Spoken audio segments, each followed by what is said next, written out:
তুমি কি কখনো শুনেছো গাছের গায়ে ঠক ঠক শব্দ? এই শব্দটি আসে এক আশ্চর্য পাখির কাছ থেকে, কাঠঠোকরা। প্রকৃতির এই ক্ষুদে কারিগর শুধু গাছ কেটে বাসা বানায় না, বরং পুরো বনজ ইকোসিস্টেমের জন্য গুরুত্বপূর্ণ ভূমিকা পালন করে।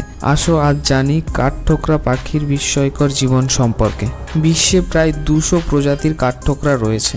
এরা মূলত বনাঞ্চলে বসবাস করে এবং এদের বৈজ্ঞানিক নাম পিসেডাই।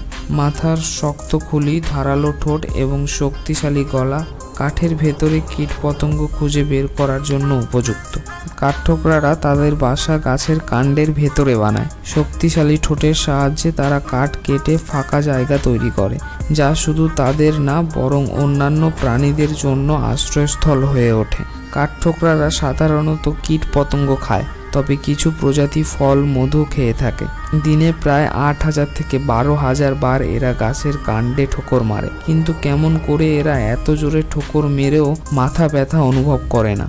কারণ এদের বিশেষভাবে তৈরি হাড় ও শক্তিশালী ঘাড়ের পেশি দেহে আঘাত শোষণ করতে সাহায্য করে। কাঠঠোকরার জিহ্বা খুব লম্বা, যা তাদের গাছের ভেতরে লুকিয়ে থাকা পোকার নাগাল পেতে সাহায্য করে। এছাড়া এদের পায়ের গঠন খুবই মজবুত, 2টি আঙুল সামনে ও 2টি আঙুল পেছনে, যা তাদের সহজে গাছে আটকে থাকতে সাহায্য করে। তুমি কি জানো কাঠঠোকরারা বনাঞ্চলে খুবই গুরুত্বপূর্ণ ভূমিকা রাখে? তারা গাছপালার ক্ষতিকারক পোকামাকড় খেয়ে বনকে সুস্থ রাখে।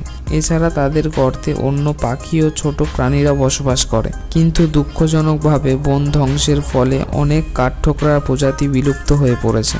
আমাদের বন রক্ষা করা জরুরি, যাতে এই আশ্চর্য পাখিটি প্রকৃতিতে বেঁচে থাকতে পারে।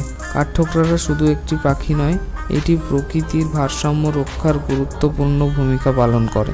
যদি আমরা বন সংরক্ষণ করি, তাহলে এই পাখিগুলোও নিরাপদ থাকবে। আশা করি আজকের ভিডিও দেখে তোমরা কাঠঠোকরা সম্পর্কে অনেক কিছু জানতে পেরেছো। তোমার কি মনে হয়, কাঠঠোকরার কোন বিষয়টি সবচেয়ে বেশি আকর্ষণীয়? কমেন্টে জানাও। এবং যদি ভিডিওটি ভালো লাগে তাহলে লাইক, শেয়ার ও সাবস্ক্রাইব করতে ভুলবে না। দেখা হবে আরেকটি অন্য কোনো নতুন ভিডিওর সাথে। ভালো থাকবে, সুস্থ থাকবে এবং নিজের পরিবেশকে ভালো রাখবে। ধন্যবাদ।